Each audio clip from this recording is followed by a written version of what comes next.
Boa tarde, turminha do sétimo ano. Como vocês estão? Eu espero que todos estejam muito bem. Bom, vamos hoje para a nossa mais uma aulinha de português, né? Creio eu que seja a nossa sexta aulinha de português que vá para o YouTube. Exatamente, a nossa sexta aulinha. Acabei de conferir. Fazendo um breve resumo para vocês na nossa última aula, que foi o que a gente viu. A gente continuou o nosso assunto em introdução textual e a gente foi introduzido aos sentimentos que as cores podem transpassar utilizadas em um determinado contexto. Como assim, professor? A gente aprendeu, por exemplo, que alguns tons significam alguns tons de tela podem significar um clima mais frio, algum sentimento mais dramático. As cores podem transpassar esses sentimentos também. E qual o intuito do livro de colocar a gente para aprender esse tipo de coisa? Isso não seria algo mais voltado para artes? Não. Quer dizer, também, mas não. Não só de arte. Porque, como eu já disse a vocês, há textos verbais e não verbais. E as pinturas, telas, tirinhas, quadrinhos, imagens em geral e etc., são textos, placas, são textos não verbais, que são textos que não fazem uso da língua escrita, por assim dizer. Certo? Bom, dito isso, a ideia do livro é que a gente aprenda sobre esses conceitos para que a gente possa interpretar melhor imagens, telas, imagens em geral, na verdade. Textos não verbais, digamos assim, que utilizam desses artifícios, assim como há artifícios, por exemplo, figuras de linguagem é uma ferramenta utilizada em texto para se criar variações de contexto, não só no sentido literal, e não só ser utilizado no sentido literal da língua, e você pode utilizar, mesclar os sentimentos com o uso da palavra, o mesmo pode ser feito com a linguagem visual, por exemplo, e assim você mesclar as cores dos sentimentos para transpassar uma ideia, um contexto. E lembrando que sempre que lembrando que esse livro da gente, ele iniciou a fala em comunicação e tudo mais, né? Que é como os humanos começaram a se comunicar, se vocês não se lembram, a gente começou isso lá com as pinturas rupestres e tudo mais.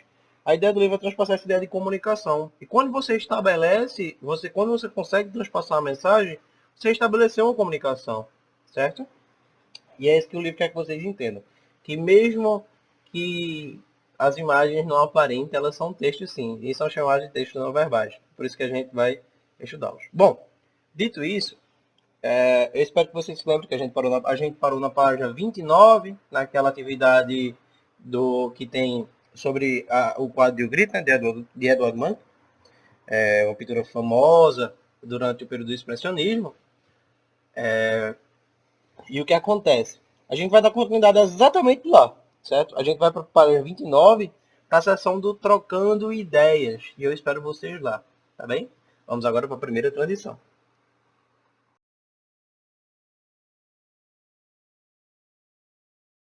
Bom, pessoal, qual a ideia de hoje? Vocês já estão vendo aí o livrinho aberto, certo? Na página 29. A ideia de hoje é continuar e vocês vão notar que a gente vai dar uns pulinhos nas páginas e eu vou explicar exatamente o porquê, quando chegar a hora, tá? Mas a ideia de hoje é chegar mais ou menos até a página 35, por ali. E aí, espera-se que a gente dê uma pausinha nos vídeos, e aí eu posso dar mais detalhes quando a gente vai finalizando o vídeo, tá bem? Que aí entra mais na questão de atividades e tudo mais. Enfim, vamos dar sequência. Estão vendo aí já a sessão Trocando Ideias, certo? O texto está aí na telinha para vocês. Leia as informações a seguir, converse com os colegas sobre a relação das cores com nossas emoções e sensações. Vamos lá para essa leitura. Cores, emoções e sensações. A quantidade e a graduação das cores podem produzir em nós emoções e sensações diferentes. Certas cores nos parecem agressivas, violentas, outras doces, passivas, outras ainda tristes e foscas, ou alegres e agradáveis. Vamos observar as cores no cenário da natureza. O vermelho é forte, violento. Nós o vemos sempre na chama do fogo, no fluir do sangue, no pôr do sol, nas pétalas ou no miolo de algumas flores. Desperta em nós a ideia de festa, perigo, horror. O amarelo, com seus tons dourados, é a cor do sol radiante e, portanto, nos dá a sensação de calor. Nos tons mais fortes ou em tons mais esverdeados, lembra-nos a polpa da laranja. Do limão, parece-nos ácido e áspero. O azul e o verde são as cores que dão fundo à natureza. O mar, os bosques. Nossa vista repousa. Sentimos tranquilidade. O marrom é a cor das folhas caídas, da terra sem vegetação. Essa cor nos dá a sensação de outono, de folhas amareladas e até um pouco de melancolia. A expressividade das cores e seus efeitos sobre nós, através dos tempos, fizeram com que muitos povos atribuíssem a elas valores simbólicos. Sabemos que as cores nos condicionam psicologicamente, a ponto de causar em nosso corpo emoções e verdadeiras sensações de quente e frio. E aí, se vocês já se perguntaram, porque a gente fala em tons quentes, tons frios, tons quentes geralmente são aquela, fazendo uma pequena pausa na leitura, na verdade, né? Virando a página. Mas a gente tem aqueles tons quentes, são aqueles tons mais amarelados, avermelhados, enquanto tons frios são aqueles azuis, cinzas, verde mais escuro, por aí. Mas enfim. Ó, tá vendo? Já foi demonstrado que o verde e o azul nos dão a sensação de frio, enquanto o vermelho, o amarelo e o laranja ativam a circulação do nosso sangue. Com relação a esses fenômenos psicológicos e as emoções que eles produzem, podemos dividir as cores em quentes e frias. As cores quentes, compreendidas em uma gama de cores que vai do amarelo ao vermelho. As cores frias são aquelas compreendidas em uma gama de cores que vai do violeta ao verde e suas combinações. Então, um espectro aí bem amplo, né? Espectro de cores aí bem amplo, na verdade. Bom, vamos agora para a primeira atividadezinha. Só para ressaltar, né? Da autora aí, Bruna Renata Cantelli. Eu particularmente não conheço, né? Mas aparenta ser um pequeno artigo que ela, que ela digitou para esse livro, né? Mas, enfim, ensino básico de educação artística, pronto. Mas aí vamos aí para a primeira atividade. Segundo a autora, a expressividade das cores e seus efeitos sobre nós, através dos tempos, fizeram que muitos povos atribuíssem a elas valores simbólicos. Com base nessa informação, associe as frases da segunda coluna às situações apresentadas na primeira coluna. Depois, compartilhe com os colegas. Bom, aí fica a critério de vocês compartilhar com os colegas ou não. Né? Eu sei que é meio complicado no período que a gente vive, né? Mas aí, só para comentar um pouquinho mais do texto, antes da gente dar continuidade, puderam ver aí que a autora quis transpassar mais uma vez essa ideia de que a gente consegue, ele quis transpassar o conceito, na verdade, que a gente consegue transpassar sentimentos, sensações e emoções baseados nas cores que a gente usa em determinados aspectos da arte, tá bem? Então, o uso das cores, vocês já se perguntaram, inclusive os artistas mais renomados, não sei se vocês já viram aquelas telas feionas, acontece muito naqueles, porque assim, tem muito da arte abstrata que você não entende nada. Você faz, se eu tivesse jogado a tinta ali na parede, tinha ficado mais bonito. Mas tem todo um conceito ali, por mais abstrato que seja, e aí vai ficando mais complicado. E eu, particularmente, não sou lá um exímio admirador da arte abstrata, mas eu entendo que há conceitos ali que nem eu mesmo compreendo por completo, sobre o transpassar de cores, o uso adequado de proporções e tipos de cada elemento, digamos assim, né? E há também vários, na arte em si, houveram vários movimentos artísticos, né? O expressionismo, ele meio que ele tinha essa intenção é, de distorcer essa ideia, né, de distorcer as formas para transpassar sentimentos e tudo mais. É muito diferente do precedente, né? Quando você tem ali, por exemplo, os iluministas, eles utilizavam a arte em tons mais, como é que eu posso dizer, mais realistas, sabe? É quando você tem, por exemplo, as pinturas e os quadros feitos em perfeição, sabe? Em proporção áurea, esse tipo de coisa.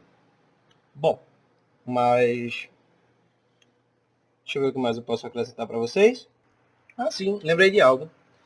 A gente pode também enaltecer as pinturas do Renascimento, por exemplo, tá, gente? Tem vários pintores renascentistas, o próprio Da Vinci, se vocês não... provavelmente já escutaram falar, Michelangelo e tudo mais, é quando há aquelas pinturas renascentistas, aquelas que têm proporções mais voltadas para a racionalidade, aquelas que onde você vê aquelas pinturas perfeitas, digamos assim. Tem várias obras de arte. Eu vou passar algumas aí enquanto eu estiver falando, tá? Enquanto a gente está tendo essa conversa, eu vou passando algumas imagens aí para vocês. de algumas imagens de esculturas desse tempo, e vocês vão ver que a diferença do Renascimento, isso que a gente está trabalhando agora, é mais voltado para o expressionismo. Foi quando as cores começaram a ter, quando os artistas se deram conta que essas cores transpassavam sentimentos e tudo mais, que as formas podiam se alterar para transpassar emoções, e que a realidade transpassada nas telas, que eles queriam transpassar, podia ser alterada tal qual a gente conta uma história nos livros, certo? A gente não conta geralmente a história exatamente como ela aconteceu. Os próprios 300 de Esparta, o filme, daquele jeito que foi, não se passou daquele jeito. Né? O número verdadeiro, para quem conhece, foi bem maior do que aquele. Não eram só 300 que tinham, apesar que os caras lutaram realmente numa desvantagem numérica incrível, né? Mas o feito mesmo, não foi feito só por 300, sabe? Foi feito por bem mais. Geralmente a gente usa desses elementos para tornar o texto, a narratória mais atraente. E o mesmo acontece com as imagens, figuras, ilustrações, etc. Artes em geral. E o que acontece? A partir daí, desse tempo, depois do Renascimento, etc., a galera se deu conta que, com a vinda do expressionismo e tudo mais, artes abstratas, a galera se deu conta que eles podiam alterar os formatos da coisa e que eles não eram obrigados a, a, a transpassar, né, em suas telas a realidade exatamente como era. Apesar de, obviamente, eu particularmente acho muito bonito essas. Eu entendo todo o conceito por trás, eu entendo a importância de quadros, como por exemplo do Grito. Eu admiro muito a beleza de quadros, por exemplo, as de Van Gogh, perfeitos. Não tenho, não tenho nem o que falar, na verdade, é o que agregar sobre. Eu vou passar até um quadro aí que eu gosto muito dele aí de Van Gogh. Eu acho que vocês conhecem. Mas e o que acontece? Inclusive, inclusive Van Gogh, ele ele pode ser caracterizado não só como do Renascimento, né? Ele é meio que ele foi um artista tão impressionante que ele meio que transpassa movimentos, né? Ele tem obras que se caracterizam como realismo, e aí você pode colocá-lo no Renascimento. Ele também tem obras que você pode caracterizar como expressionistas na própria arte moderna e tudo mais. Bom, de qualquer forma, tem uma. Vocês estão vendo aí na tela? Vocês estão vendo aí na tela um quadro dele que eu gosto bastante, tá? Esse quadro, esse quadro aí se chama Noite Estrelada, tá? Ele foi pintado em 1889 e o que acontece? Van Gogh utilizava muito. Van Gogh é um pintor holandês, tá? Quando vocês verem um Van, tá? Van alguma coisa, Van der Sar, Van Persie, Van alguma coisa, geralmente são holandeses, tá, pessoal? De qualquer forma, o que eu quero transpassar para vocês é que Van Gogh, ele teve... ele, assim, é considerado por muitos um gênio, na verdade. Mas ele tinha uns problemas relacionados à depressão e tudo mais. E veja que coisa interessante, né? Ele, ele tinha problemas com depressão. E a cor amarela a gente atribui uma cor alegre, certo? E ele gostava muito de utilizar a cor amarela. Vocês vão notar que nos quadros dele, se vocês forem pesquisar, ele usa muito a cor amarela. Engraçado que a cor amarela naquele tempo era enrustida com algum material, não é corroente que chama, algum material que fazia mal, sabe, para a saúde. Um material, poxa, qual é o nome da palavra mesmo? Esqueci totalmente. Tóxico, material tóxico. Oxi, cabeça tá hoje. É um material tóxico. E aí o que acontece? Essa própria matéria foi o que levou ele à doença, essa toxicidade, levou ele a falecer, né? Ou seja, tecnicamente, a cura da depressão dele, o que trazia alegria para ele... esqueci até de ligar minha luz aqui. O que dava alegria para ele, o que dava alegria para ele era usar cores alegres. E aí ele morreu pelo uso exagerado dessas cores, porque na época as cores não eram, se utilizavam uma produção diferente de hoje em dia e tudo mais, era bem mais tóxicas e etc. É irônico, triste, mas assim, ao mesmo tempo interessante a história, né? Enfim, de qualquer forma, vamos lá. Lembrando, a gente já terminou de ler o enunciado da primeira questão. Voltamos para ler as letrinhas, né? Então, vocês têm que relacionar o que aconteceu à esquerda com o que está à direita. Esquecer algo de que se fala. Estar com muita raiva.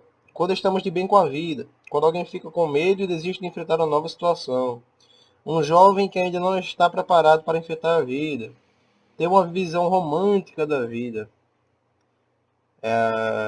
Aí vocês vão relacionar com essas expressões que a gente usa quando em relação ao uso, ao próprio uso da cor, né? Ih, fulano amarelou, esse tipo de coisa, sabe? Eita, me deu um branco, pô. Foi o que aconteceu comigo agora, né? Pô, me deu um branco, poxa. Enfim, vocês vão relacionar aí essas expressões, tá certo? Vamos lá para o segundo. Lembre-se de alguma situação que lhe deixou feliz. Se você pudesse trazer a situação utilizando cores, qual delas escolheria e por quê? Aí vocês sejam bem criativos, tá, gente? Só para constar, a gente vai transpassar agora até o sétimo. E até o sétimo vão ser respostas pessoais. Então eu espero que vocês sejam bem criativos. Não respondam só, sei lá, azul, que eu gosto. Gente, que tipo de resposta é essa, né? Enfim.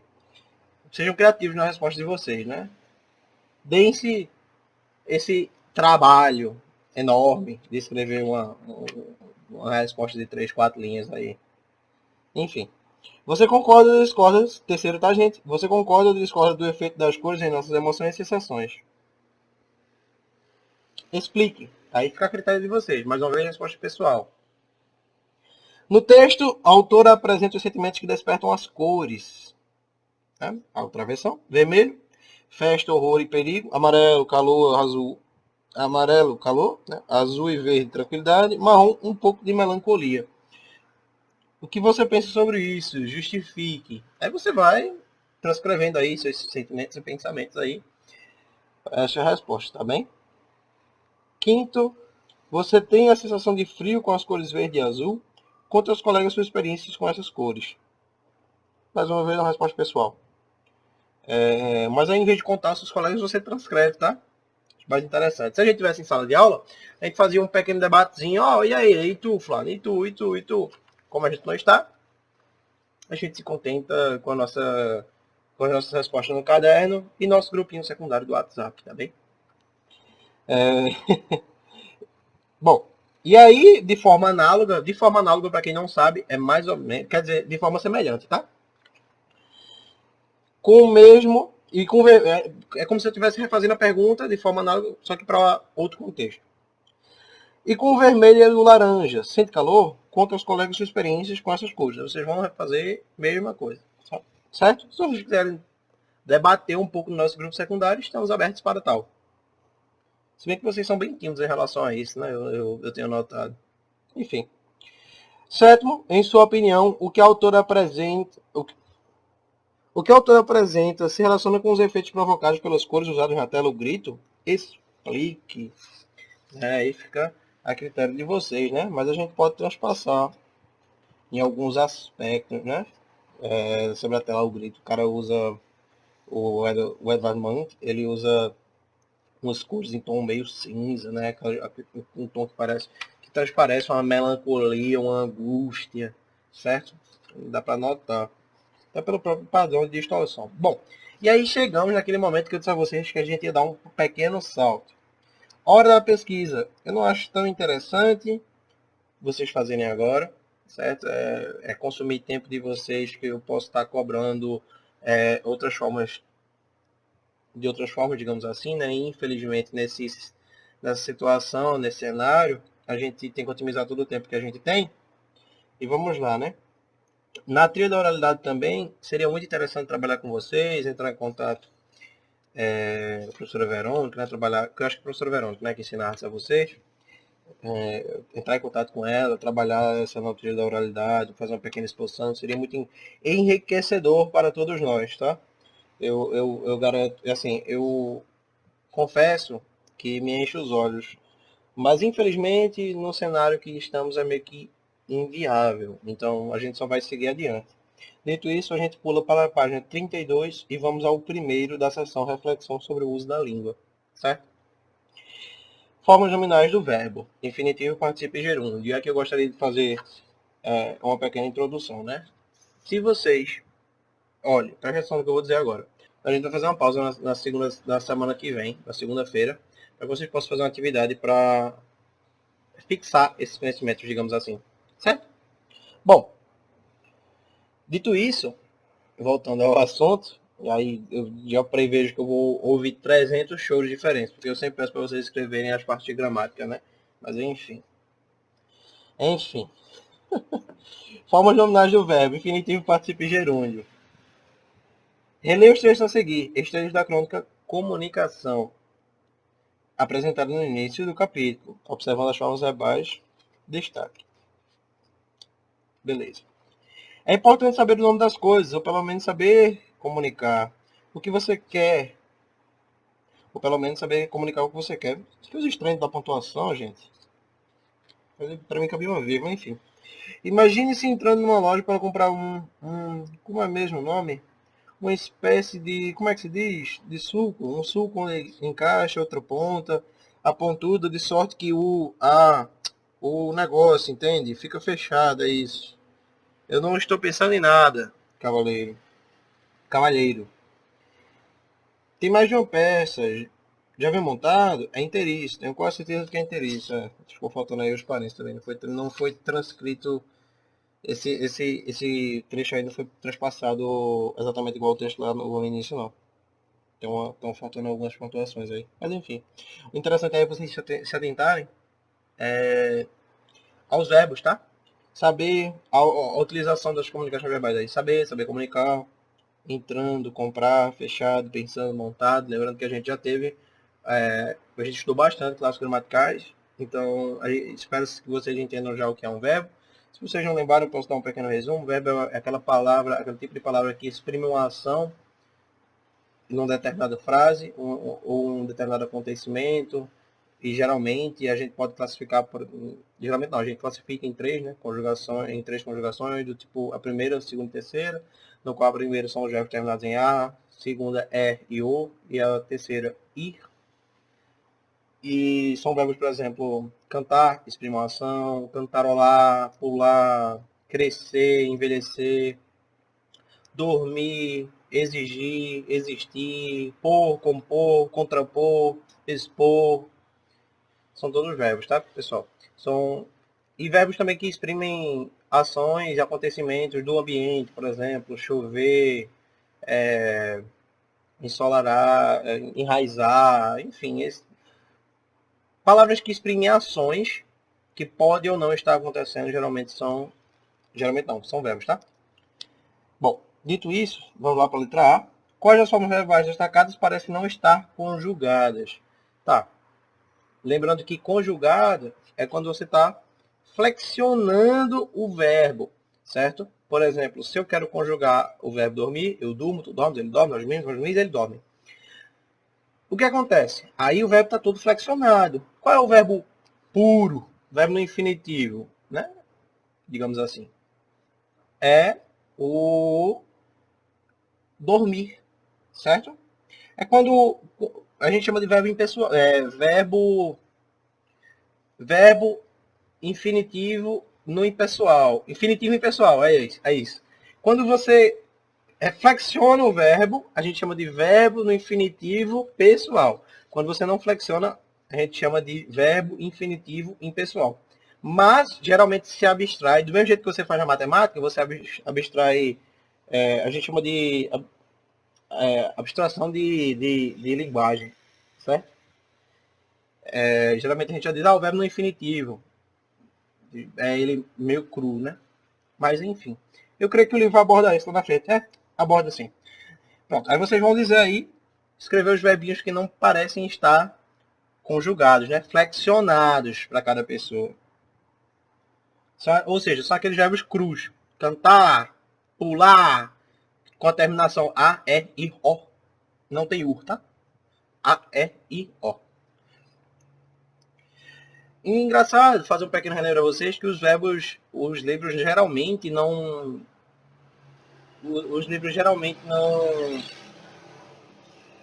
Ave Maria, o caminhão roubou a cena. Os livros geralmente não abordam a conjugação, na segunda conjugação, o verbo o, tá? Alguns livros consideram meio que problemáticas, na verdade. Ou problemáticas, ou, no mínimo, repetitivas. Algum desses dois. Mas os livros costumam não colocar exemplos desse tipo. Mas é importante vocês saberem. Por isso eu gosto de transpassar isso, tá? Bom. Letra B. A forma verbal entrando. Expressa uma ação em continuidade ou modo de agir. Explique. Bom, aí é outro tempo verbal. Vai ser abordado mais à frente também. Vocês vão dizer se isso expressa que a ação está acontecendo, se ela já aconteceu e etc. O verbo pensando expressa ação prolongada ou modo de agir. Fica aí também o questionamento para vocês. E letra D. As formas verbais fechado e montado têm a função de caracterizar o objeto ou de apresentar uma ação finalizada. Né? E aí? Explique. Aí você dá o seu ponto de vista. Né? Bom, lê as informações sobre as formas nominais do verbo. E aí vai ser, no mínimo, engraçado falar sobre isso. Porque tem alguns verbos que a gente usa como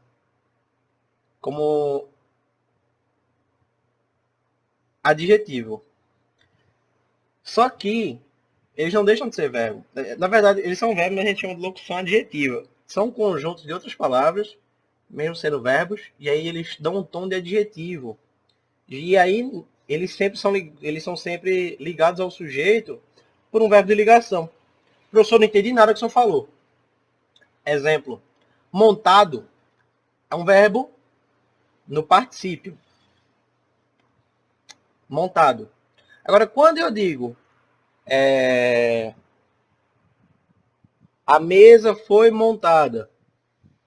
Foi, está sendo um verbo de ligação, certo? Foi montada é uma locução adjetiva, e aí eu estou adjetivando o objeto. É engraçado, né? Tipo, isso aí, o foi montado, ele dá essa sensação, ele vira uma locução adjetiva. De qualquer forma, aí sim ele funciona como um adjetivo. É engraçado vocês verem isso, né? Porque esses nuances de português, eles são no mínimo complexos. Eu não espero que vocês peguem no momento, porque é uma coisa bem robusta, digamos assim. Mas é bem interessante transpassar isso para vocês saberem como a língua brasileira, veja, a língua portuguesa é rica, na verdade. Né? Tem várias formas, nuances e flexões muito interessantes. Né? É complexo. Eu reconheço que é complexa, mas é muito bonito de se entender. É muito bonito de se ver também. Bom, vamos aí ao quadrinho azul, certo? Leia estas informações sobre as formas nominais do verbo. Bom, dando uma pequena introdução a vocês, a gente vai introduzir a vocês o que são, como já dito né, no subtítulo dessa sessão, o que são o infinitivo, o particípio e o gerúndio. Vocês já vão dar de cara que, por exemplo, o gerúndio ele indica gerúndio, lembra o quê? Gerando. Se eu estou gerando o quê? Classificação de verbo, verbo é uma ação, eu estou gerando uma ação. Ou seja, o gerúndio, ele exprime ações que ainda estão acontecendo. Cantando, pulando, exigindo, são verbos que terminam em NDO. E aí, por exemplo, se eu digo cantar, no gerúndio ficaria cantando. Só acrescenta NDO, eu tiro R e fica o NDO. Se fosse compreender, fica compreendendo. Tiro R, coloco o NDO. Se fosse dormir, dormindo, tiro R, NDO. Ou seja, vira compor, compondo, mesma lógica. No final das contas, você transforma o verbo numa ação que está constante, como se ela estivesse dando continuação, estivesse acontecendo naquele exato momento, certo? Enquanto que o particípio é como se já tivesse acontecido. é quando você tem as terminações ado, edo, ido, não tem odo, não que eu me lembre pelo menos, geralmente se usa o STO. Por exemplo, comprado, dormido, compreendido. E aí pode ter, ó, compreendido. Veja que, mesmo terminado em E, você termina em I. Você não tem edo, certo? Você tem ado e ido. Todos terminados em E viram ido. Entender vira entendido. Exercer vira exercido. E todos que terminam em A viram ado. Comprado, cantado, pulado, acamado. Enfim. Os que terminam em O não tem uma regrinha específica para eles. Porém, geralmente se coloca STO. Do mesmo jeito que eu digo foi comprado, foi, aliás, foi dormido não cabe muito bem. Mas do mesmo jeito que eu digo foi comprado, foi exercido, eu digo foi posto, foi composto. Geralmente se usa o STO, certo? Tem uma regra específica não, mas geralmente se usa o STO. De qualquer forma, e aí o que sobra, na verdade, é o infinitivo. Esse é o que a gente vai mais se atrelar, na verdade, porque os outros são relativamente simples de se entender.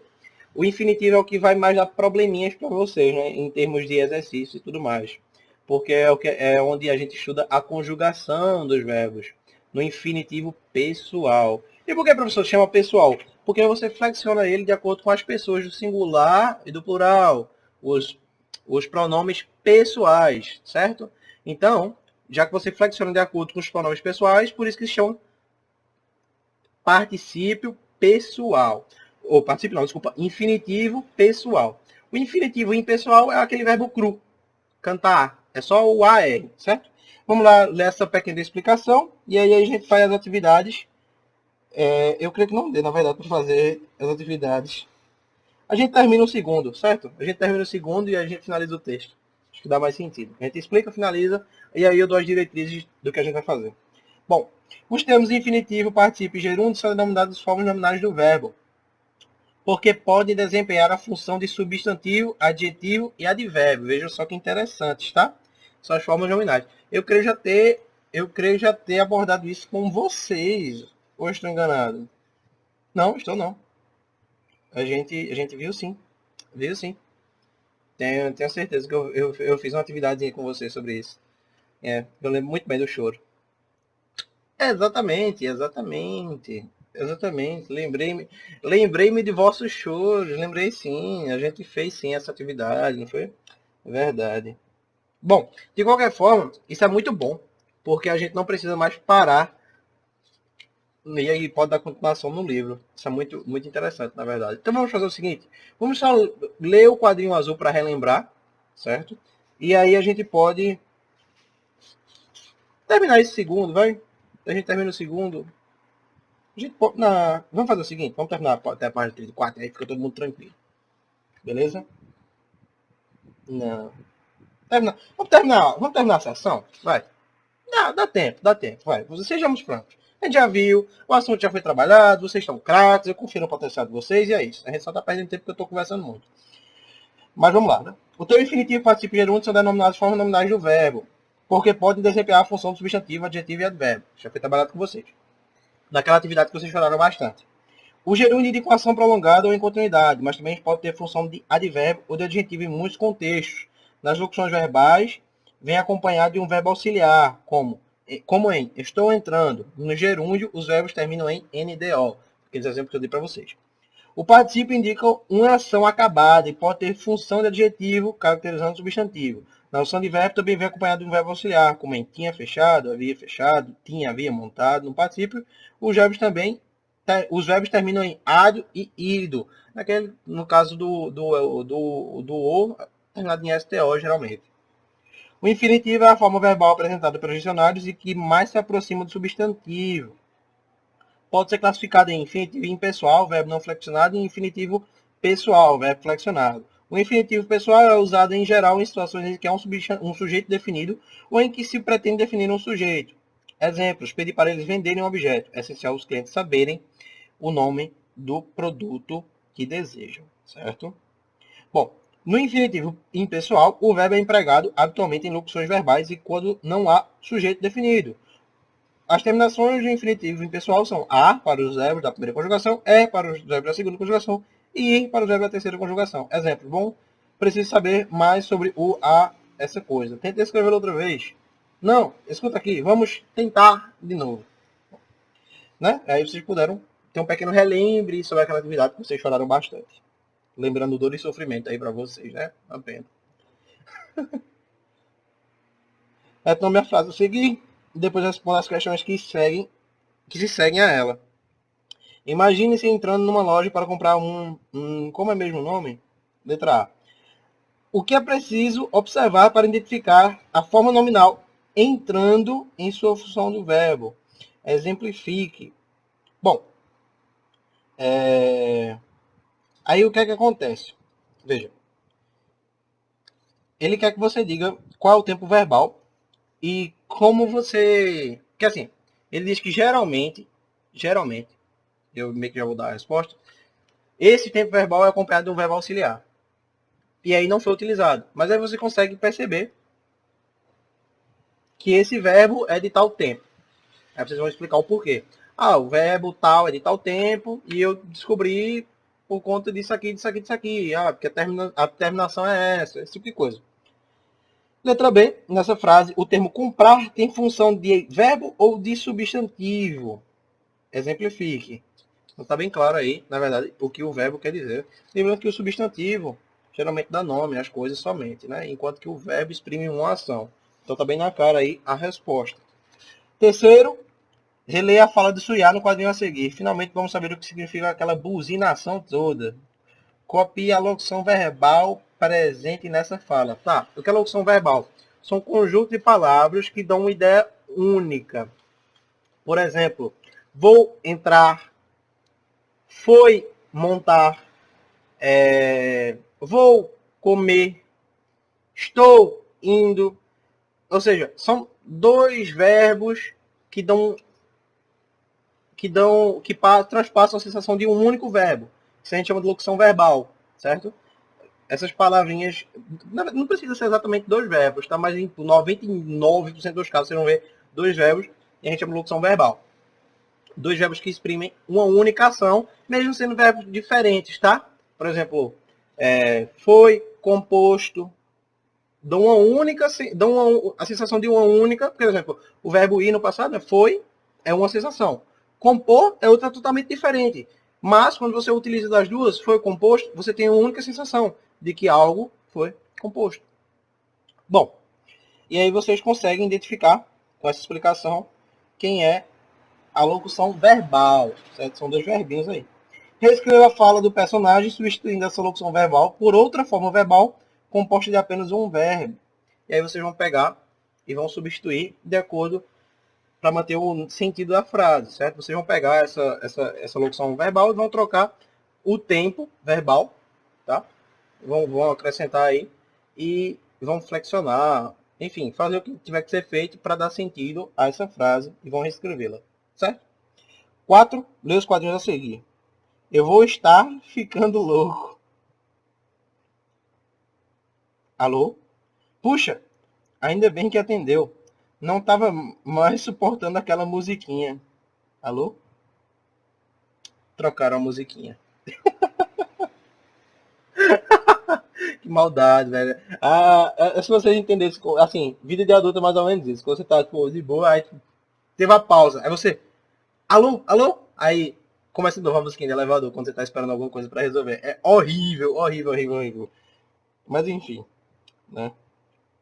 Qual a situação retratada nos quadrinhos? Né? É a resposta meio que pessoal, mas está meio que aberta assim, a contexto para vocês aderirem, certo?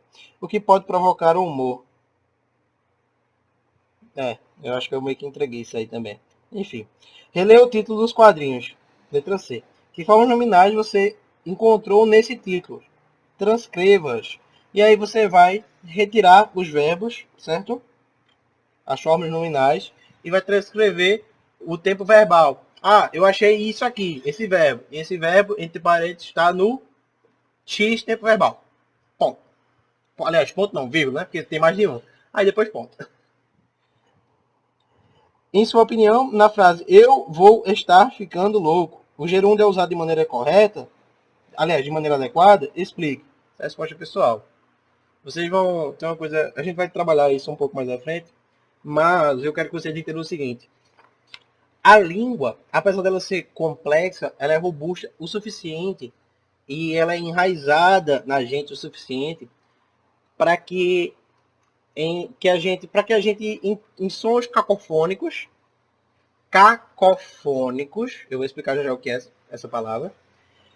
Quando a gente tem sons cacofônicos, a gente tem a sensação de que algo está errado. Professor, o que danado é cacofônico? Cacofônico, cacofonia, se você for procurar no dicionário, é quando você escuta algo que lhe dá uma sensação de estranheza, de você se afasta. Tá estranho, sabe? Quando você tem. Sabe quando você. Aquela sensação que não é prazeroso.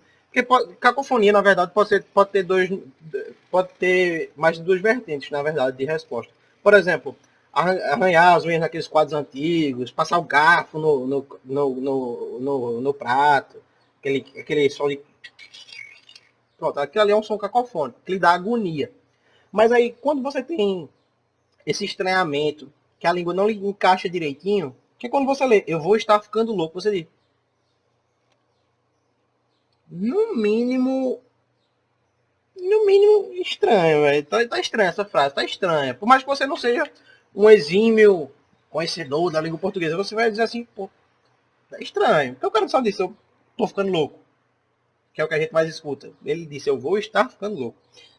Mas aí vocês dizem a opinião de vocês sobre se tá ou não utilizado da maneira correta, certo? Em sua opinião, por que o autor utilizou esse título para os quadrinhos? Aí é a resposta pessoal. E aí, por que eu insisti tanto a gente terminar a questão, na verdade, a sessão, é porque a gente explica esse vício linguístico que algumas pessoas têm, na verdade, certo? Que se chama gerundismo. A gente vai abordar esse quadrinho, mas você está vendo aí no quinto, esse quadrinho amarelo, né? Que é o seguinte, o gerundismo é quando você faz o uso exacerbado de verbos, já você acaba meio que deixando a frase meio que poluída, digamos assim. Tecnicamente, tá? Tecnicamente, não está errada. É um vício linguístico. Tecnicamente não tem nada a se ligar assim, ah, tá errado, porque tem o uso. Não tá errado. Mas é muito feio, digamos assim. É muito desnecessário. Imagine se você, por exemplo, você tem que ir da sua casa comprar pão. E aí a padaria é mais ou menos no final da rua. Aí você pega e diz o seguinte, não, quer saber de uma? Eu não quero ir por aqui não, velho. Eu quero fazer o seguinte. Se você andar reto, você anda 30 metros. Por algum motivo na sua cabeça você diz assim, ah, eu quero dar a volta. Aí você sai. Toritama, aí volta Santa Cruz, Taquaritinga, Vertente, entra novo em Vertente, aí passa a rodeia, volta por trás, chega na padaria. Aí vem de andar 30 metros, andou sei lá quantos mil quilômetros aí. Por quê? Totalmente desnecessário. Tá errado? Não, você chegou no seu. Você passou a mensagem que você queria. Se você conseguiu passar essa mensagem, se você conseguiu comprar seu pão, nesse caso, da metáfora, se você conseguiu comprar seu pão, missão cumprida. Mas totalmente desnecessário, concordam comigo? Então, assim, o gerundismo, mais ou menos da mesma forma. Ele não é exatamente errado, mas ele é totalmente desnecessário. Ele não traz um. Ele traz mais problemas do que soluções quando você quer transpassar alguma mensagem, certo? E aí, trabalhando nesse contexto de comunicação com vocês. Gerundismo é um vício de linguagem que se caracteriza pelo uso do gerúndio da forma desnecessária e exagerada. Geralmente, usa-se o gerúndio de maneira inadequada para substituir o verbo no futuro do presente, ou muitas vezes no mesmo parágrafo ou período. Lembre-se de que forma nominal do gerúndio indica ação prolongada ou pode ter função de advérbio e de adjetivo.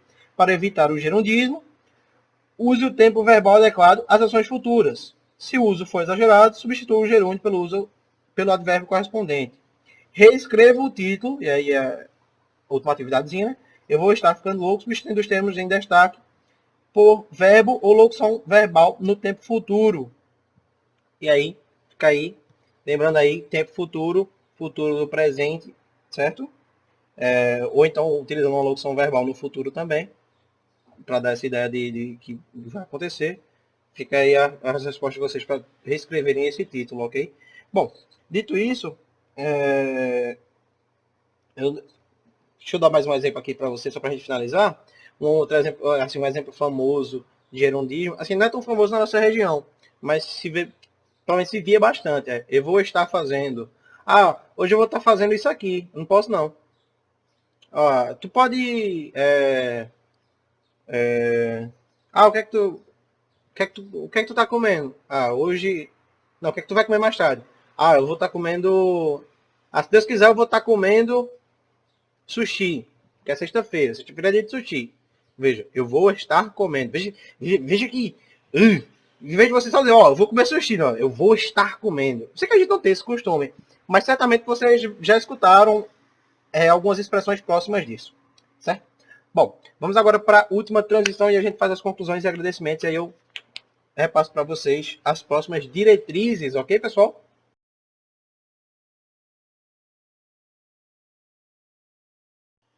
E bom, eu tenho que reconhecer que eu estava enganado, peço perdão a vocês, eu tinha totalmente esquecido que eu tinha feito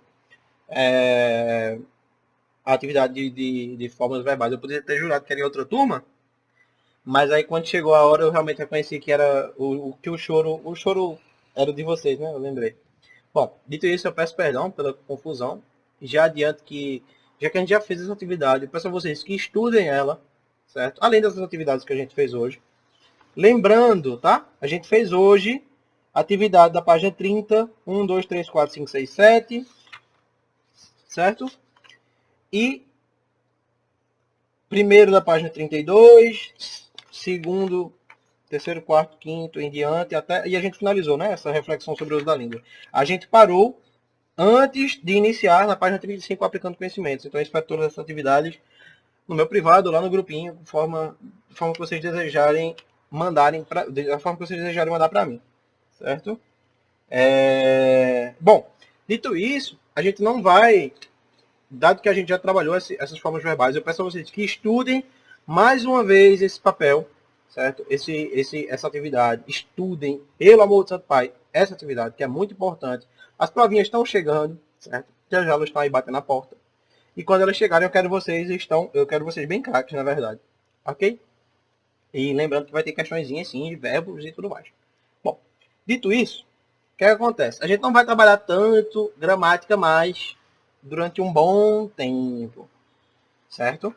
Acho que a gente só vai trabalhar gramática, acho que daqui a eu creio, umas 3, 4 aulas, mais ou menos, certo? Então vocês podem aí vocês podem se sentir um pouco aliviados, que é o professor que gosta, segundo vocês, que ama passar coisas para vocês copiarem e não vai passar nada para vocês copiarem nesse tempo, não. Fiquem tranquilos, tá? Dito isso, só para relembrar, a gente terminou aquela introdução que o livro fez com a gente do conceito das tintas, das cores transpassarem emoções, formatos e tudo mais, sentimentos, emoções. A gente começou, aliás, a gente finalizou esse conceito de cores e o estudo e aplicação em textos não verbais. E a gente deu continuidade, na verdade, porque a gente já tinha feito isso, a atividade de tempos verbais, e a gente estudou, né, as formas nominais do verbo, mais uma vez naquele quadrinho azul. A gente também viu que era o gerundismo, um vício linguístico. Certo? Esse foi o resumo da aula de hoje. Na próxima aula a gente vai dar continuidade ao assunto do livro, e aí ele vai entrar mais um tom um pouco mais jovial, digamos assim, porque ele vai aplicar os conhecimentos que a gente aprendeu até agora, certo? E a gente vai exercitar introdução, interpretação textual, enfim, coisas do tipo, né? Digamos assim, contextos mais de redes sociais e tudo mais. Por isso eu disse que vai tomar um tom mais jovial, né? De linguagem dos jovens, digamos assim. Jovial quer dizer um tom jovem, tá, pessoal? Bom, dito isso, essa aulinha da gente fica por aqui. Essa foi a aulinha do 7º ano. Espero que vocês tenham gostado.